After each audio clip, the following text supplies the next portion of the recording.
It's well known that this position is a draw because the pawn has the opposite or the wrong corner. And I knew this long time ago. But I was shocked to know like this position is a draw. This pawn is to be a queen, but this position is a draw. And you don't have a bishop that has only one color. You have a knight, but this position is a draw. You don't believe me, right? This is the evaluation bar. It's already on and it says it's a draw. Play whatever, like king f1. See, again, it's a draw. 93, draw. Just to make it real, like if king e2 now, you're losing, see? The evaluation bar is working. It's not like, it's not stopped or nothing wrong with that. Don't ask me why. Play it yourself and check it. I mean, put it on a board and try it 1 million times. It will be a draw. I was shocked.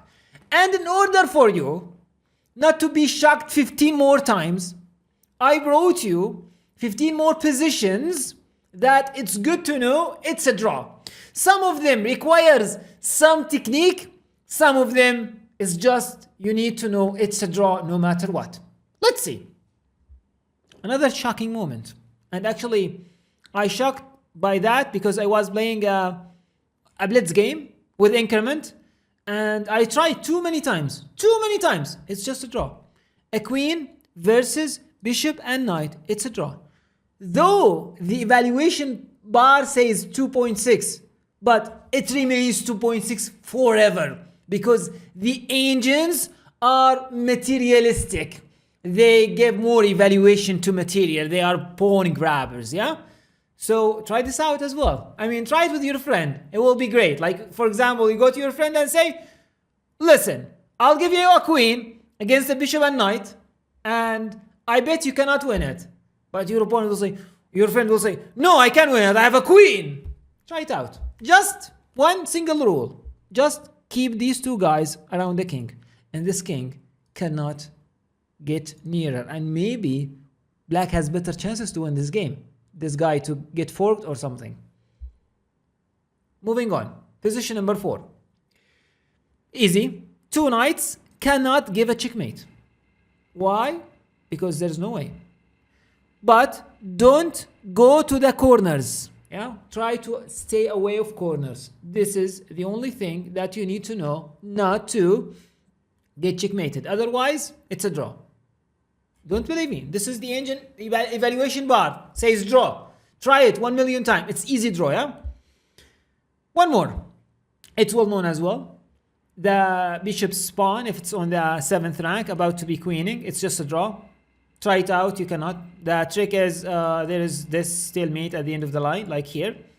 This is actually a bad move, though it remains a draw because this king is too far away.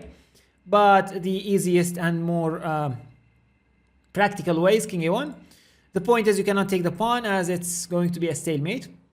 And the same goes actually for the rook's pawn. Again, it's a stalemate. And if you move your queen away, I'll move my king away, threatening to queen. Otherwise, I'll put my king to the corner and it will be again a stalemate. Position number 7. This position I knew in 2016, probably like almost 10 years ago. And it was fascinating when I saw that played in one game in front of me. 2 bishops against 1 bishop. It's dead draw. Directly draw. You might say, but let's give it a try, yeah? I mean, we have the bishop pair.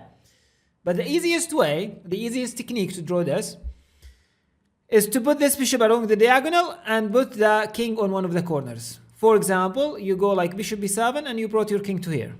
And then just keep moving the bishop along the diagonal. c6, d5, f3, g2, h1, whatever. Because whenever you check my king, we will exchange the bishops. And one bishop, it's normally known. It's a draw. It's actually similar.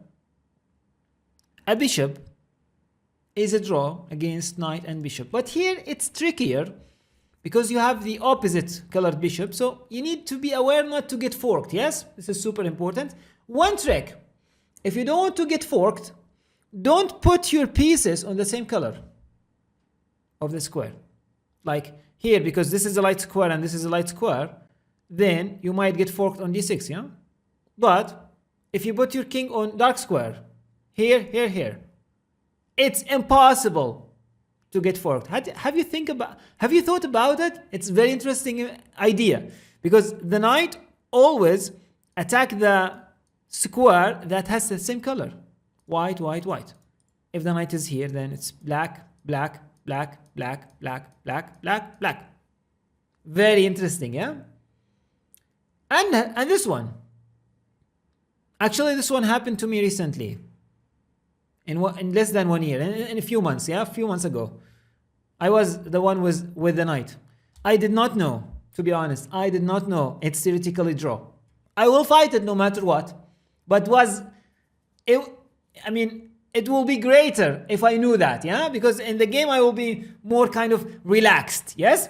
So the only idea, just don't get penned by this bishop or forked by any means, and keep the knight as near as possible to the king. And do not play passive, like do not keep waiting. Okay, bring your king in, bring your knight around your king, and eventually it will be a draw. I recommend you to practice this stuff against your friend, against an engine. It will give you not the way to play, it will give you that feeling that, okay, it's easy draw. Because when I tell you that, you might say, yeah, but maybe you're strong or something, that's why you make it draw, I am a weak player. No, it's not. It does not require a strong or a weak player to do it. Everyone can do it easily, yeah? Next one, position number 10. Bishop versus rook, it's a draw. But here there's one condition you need to know. You need to put your king on the opposite color of the corner of the bishop. So if you have the dark squared bishop, put your king here or there. If you have the other way around, do the other way around. The refutation or the idea behind this is that at the end of the day, let me tell you this, at the end of the day, you will be forced to one of the 4 corners. But you choose which corner, but you will be forced to one of them, yeah? So for example, like rook 8, I don't want to play the best moves for black, but at the end of the day, if you choose, for example, see, even here, you still have the chance to play bishop e7 and later on go to that corner, or if white allows, to this corner, yeah? But if you went like to g8, the wrong corner, then you will be losing. Why is that? Because here in this position, if the king is here and the bishop is here, then there will be a stalemate threat. But here, no. Here I will play the waiting move, rook b8, and now you have to move the king away and you will get checkmated, yeah? I mean, rook takes f8. The right way to play is, for example here, is to go bishop e7, and then bring your king to this corner, yeah? Or to this one. It doesn't matter, yeah? King c6, king b7, and now, when we reach this position, because that you will reach it by force, it's a draw. Why? Because it's now a stalemate. If you move your king, I will give you another hint here. Move your bishop as far as possible. Like h2. If h2 is available, h2. Because there are some tricks when the bishop moved very shortly, like d6 or e5 or etc. Yeah? This is actually a very useful hint. Rook versus knight. This is again kind of well known. But the only idea or the only way to win as white, if your opponent's knight fly alone, decided to go on his mind or on his own, say to the king, goodbye, I will go. And then the knight will be trapped and you can win. This is actually the only idea that might help you to win the game. Yeah, this is very nice to know. Actually, I just want to tell you about this pattern. If the knight on b2, like how the knight can reach b2, like this one, for example. Okay, like say king f2 or f1, whatever. Like if the knight is here, then always this idea is very strong. Like just keep this in your mind, because the rook can trap the knight on d4, because the knight cannot go here, cannot go here, cannot go here, cannot go here. It's just extra information, extra pattern. It might be useful later on. Next one. More complicated. Rook and knight versus rook. It's a draw. It's easier than rook and bishop against rook, though it requires some focusing and some active play. Yeah, you need to push your king as centralized as possible and keep bothering white with checks and pins. Checks and pins. Again, I recommend you try it out with your friend, against your friend, or against the computer. Yeah, that will be Very useful. Rook and bishop versus rook. If you are interested, I can create a video on how to defend this one. Write me in the comments. By the way, guys, recently 90%, 90 are not subscribers. So please, of the watcher of the videos, yeah? So please consider subscribing if you are finding our content useful. Position number 14, and again, this is actually, as I said, it's a draw. Queen and bishop versus queen. Again, it's a draw. Just focus, and there is no clear way, or there is no way for white to win the game unless black blundered. Position number 15. Again, queen and knight versus queen. Though it's trickier, but again, it's a draw. And as we started this video, queen versus two knights, it's a draw as well. Computer says it's almost +1 for white, but +1 goes forever, yeah? The only thing that you need to know is to keep your pieces together, yeah? Don't put one of your pieces on the other planet, like for example on a8 or on b7. No, if you go to c5, come back to e4. If you go like king e2, king f3, keep your pieces like intact, yeah, together. And again, queen versus two bishops, it's again a draw.